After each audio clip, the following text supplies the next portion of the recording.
Hey, hello everyone. Welcome to Show and Tell. Surprise, surprise, I am guest hosting this evening. There were last minute changes, so just helping out to be able to stop in here and show a couple of things that, or more precisely, to bring on a couple of people to show some things. I will say, if you are part of the community and you're interested in showing something tonight, come on in. The water is just fine. All you got to do is head over to our Discord. There's a link right there. There may be a link on our blog as well, but the best bet is go to adafru.it/Discord. Look for the live broadcast chat channel, and you'll see a link there to our StreamYard, and you can just pop on in and show something. So we're just going to take a few minutes here to show some stuff a couple of the Adafru team members have. And I am guessing, unless there's an onslaught of people from the community, we'll get out of here early, which will give you time. Time for what, you may ask? Time for a snack, a bio break? I don't know, but you'll want to return at 8 o'clock Eastern time. Eastern time for Ask an Engineer. That should be on at the regular time, unless we find out otherwise. So first up, I've got MakerMelissa. Hey, Melissa, how's it going? So I have this little computer kit thing that I built like over 30 years ago. Wow. And it functions and everything still. And you can go, it has a little monitor program running, and you can type in different codes, and then you can put them in the register and add them up and everything. And so what I've been playing with lately is I took the original monitor program, which was in machine code, and I've changed it into some assembly code, and now it compiles byte for byte on there. Wow. And one of the things I've always wanted to do was like connect an LCD to it just for fun. And I have this Adafruit serial LCD here that I'm going to try and get working, since serial is relatively simple.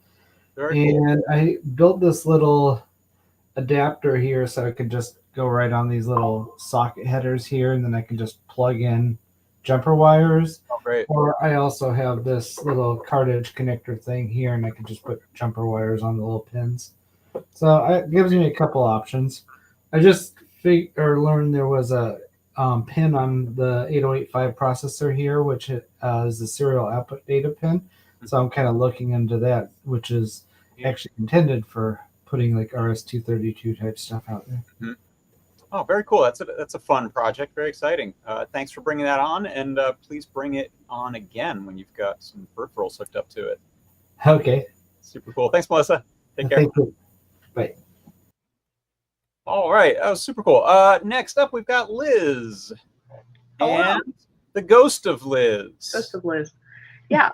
So I've been working on a Raspberry Pi project that's going to be a learn guide next week with the Ruiz brothers. And the reason why you're seeing two of me is I've got a Raspberry Pi with Raspberry Pi camera and a thermal camera module, the MLX 9640. And they're mounted in a case side by side. And then I've got a Python script running that opens up an OpenCV window that takes in the Raspberry Pi camera image and the thermal camera image. I've got some math so that they're basically overlaid. And then with the keyboard, I can toggle it on and off. And then you can also change the percentage that it's seen. And then you can also change the min and max temp. So like I can increase the max temp that we're looking at. I can decrease the min temp, and the keyboard. So this will be a learn guide next week. I'm pretty excited. I was able to get the script to be fairly simple, so it's not too many libraries to install and everything. So hopefully folks can take it and maybe adapt it, make it IoT, things like that. I know Cedar Grove's done some cool stuff with thermal cameras. So. Oh, that's right. Yeah, like monitoring soldering irons and that's very cool. So I'm guessing the resolution is, are you doing some upscaling and interpolation from the thermal camera? So I keep using the wrong mouse.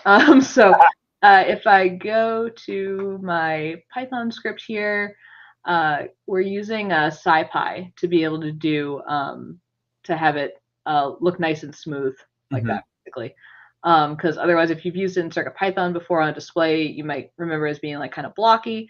So doing the SciPy stuff lets it look nice and smooth. Yeah. Yeah. Oh, that's really cool. Very nice. So looking forward to seeing the guide on that. Thanks, Liz. No problem. Have a good one. Take care. You too. All right. And last up, we have a wild todbot that has emerged. Hello, Hey. wild todbot. What you got? Hopefully all my stuff's turned on. I just got this working like 10 minutes ago. Perfect. But so I want to talk about these cool little tiny full general MIDI synths Ooh. that you can talk to over TTL MIDI, or I'm going to switch my camera to my little downshooter thing here if I remember how to do that. Aha. Yes. So this is the thing. It's got 4 inputs. 4 wires, 2 inputs, power, ground, and transmit and receive, just like MIDI. But then there's this one, which works just the same, except it also has real MIDI Ooh. in, both like 5-pin MIDI and TRS, and then an audio out. I love it. And so I've got a little CircuitPython sketch running on this QT Py that just forwards the MIDI from this keyboard to this thing. Okay. And so this is what it sounds like. Hopefully you can hear that. Yeah, that's the little speaker that's built in. No, this is actually a little Bluetooth speaker. Oh, okay. Okay. But uh-oh.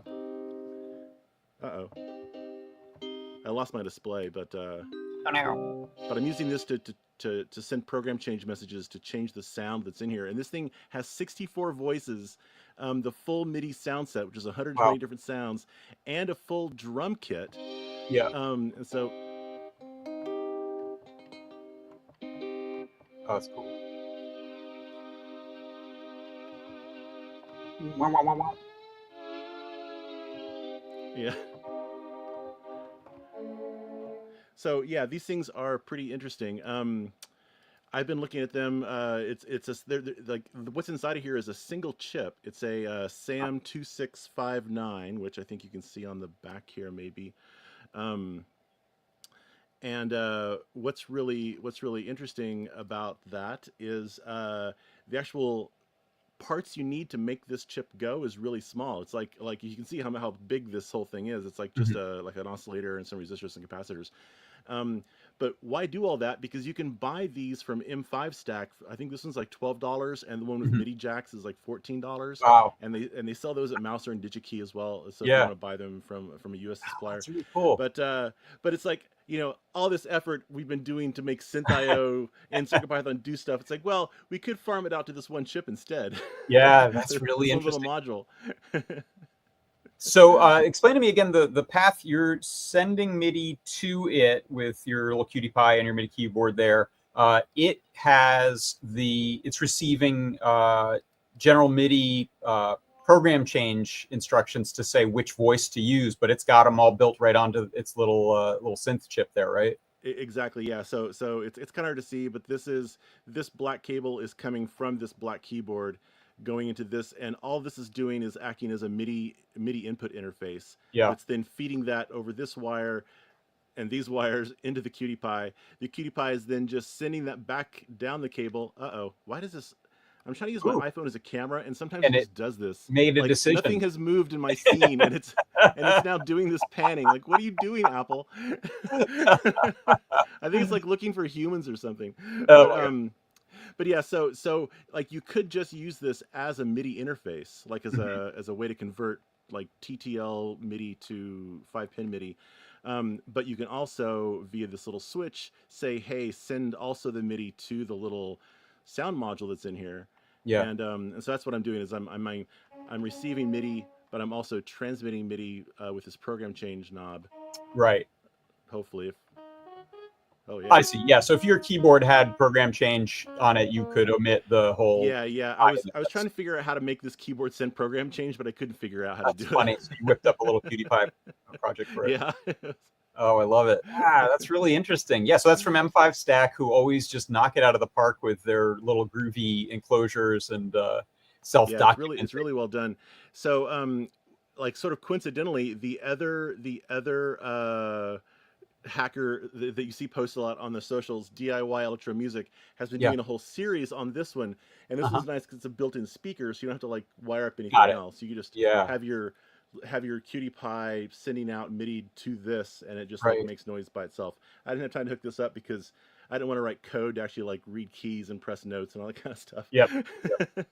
Yeah, because that one just wants it over the TTL. So yeah, you got to do actual work for it.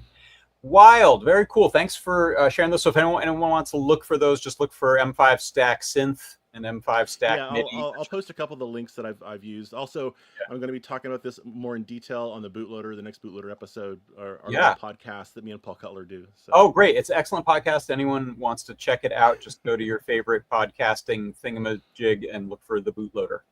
Thingamajig. You'll find Todd and Paul there. Super cool. Thanks for sharing that, Todd. Thanks, man. See you. Take care. All right. I think that is going to do it for this evening. I'm just checking because I saw a message fly by. I think we'll see. I think we're going to still have Ask an Engineer, and it will be at 8:30. So you've got a little extra time here, 8:30 p.m. Eastern Time, United States. That will be happening at that point. So go check that out. And if I'm wrong, just check the Discord to make sure. But I just saw a message fly by that said 8:30. So I'm sticking with that.